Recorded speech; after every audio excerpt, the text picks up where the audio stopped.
So in the course of my interactions with Prakash, I also expressed the need to build a complementary team within my organization, and how difficult is it to get the right kind of a person for right job. And that is when he took me through a structure called DGCS, D for delivery, G for governance, C for creativity, and S for sensitivity, wherein each of us as individuals are at a certain period of time in our life are good at one of these, and depending on what the job required at that point in time is when we can map the profile to the person that I am looking at adding to the team. I was taken aback by the scientific nature of this matching or mapping process, and the first thing I did was run that profiling to people who are in my team already, and looked at how aligned their current leadership styles are, or current preferences are, to their job responsibility. And it was very apparent of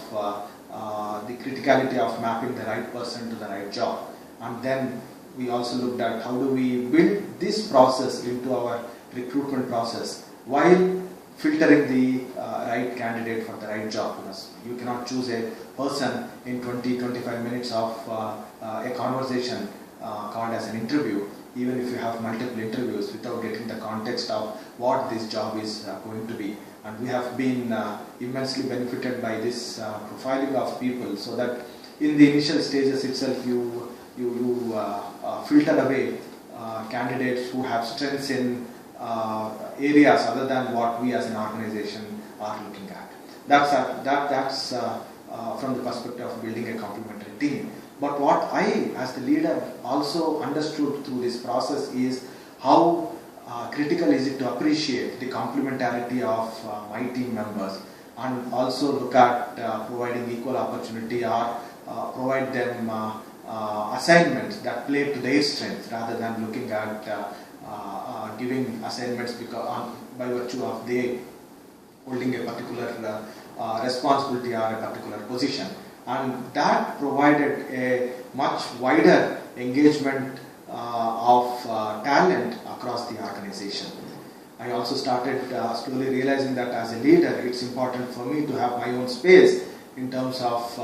reviewing the decisions that I have taken, in terms of sharing what my apprehensions are, or my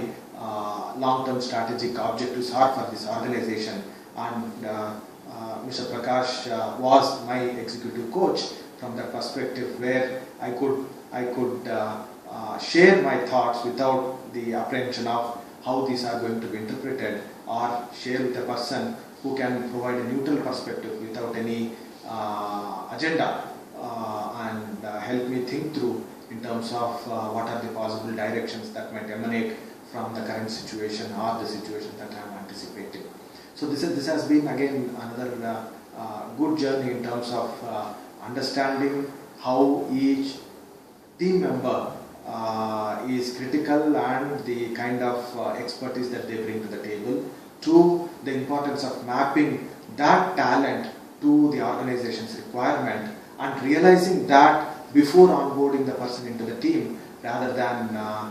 looking at hiring a person and then trying to force fit this person into a team which is detrimental to both the person who has been inducted as well as the organization. And that also led to us in terms of building a well-rounded team. That's at the DGCS profiling, which has immensely benefited us.